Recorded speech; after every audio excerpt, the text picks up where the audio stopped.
So this is a work called Inside Out, and it's using the motif of the intestines or the lobes of the brain, which is a reoccurring motif for Mona. And it has been cast in concrete. And so what we perceive as this malleable material is actually a cold, hard material. And this kind of conflict and contradiction in materiality is really interesting for Mona.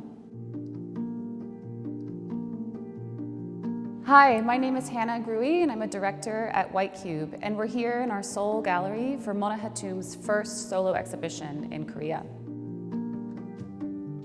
Mona is an artist who was born in 1952 in Beirut to Palestinian parents. In 1975, she went to London for a short holiday, and that is when the civil war broke out in Beirut and she was unable to return. So she's been living in London ever since, with a short stint also living in Berlin. Mona's poetic work addressed themes such as violence, conflict, surveillance, displacement, the human body, and the human condition. In this exhibition, we see a lot of different materials. We have works from the 1990s up until present day. We see glass, hair, concrete, rebar, steel, and even light as a material.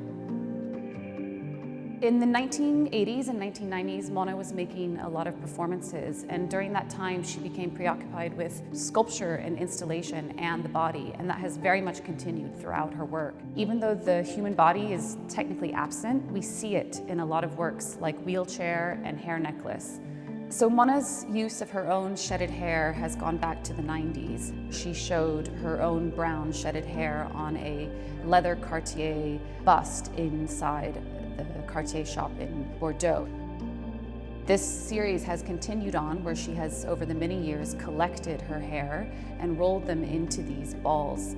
They're kind of like pearls almost. And this is made 30 years after her first one in 1995. And we can see that her brown hair has turned into this gorgeous silver white color.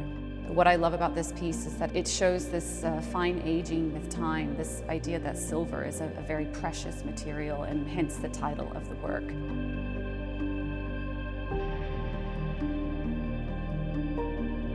This is a work called Wheelchair 2, and it really exemplifies Mona's interest in subverting everyday objects or recreating things that we see, objects that we use in the everyday, and rendering them uncanny. You can see here that it's made from stainless steel. It's quite a stark, cold, probably very uncomfortable material to sit on, and the wheelchair is leaning forward. And instead of handles, we have knives.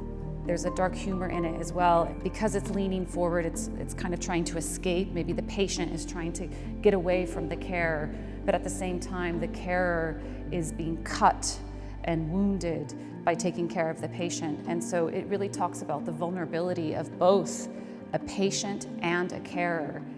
Mona has often said it's this idea of biting the hand that feeds you.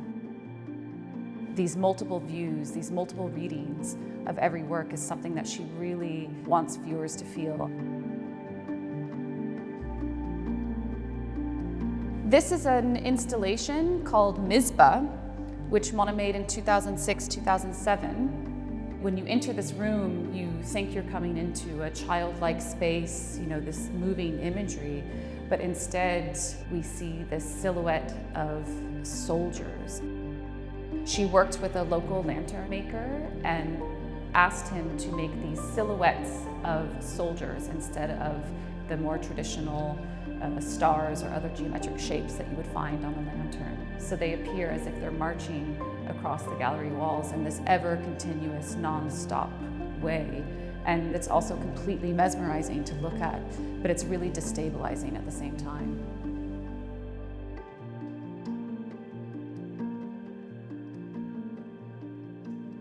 Mona's works always push the viewer in different directions, sometimes conflicting ideas and emotions. She always wants us to question the world around us.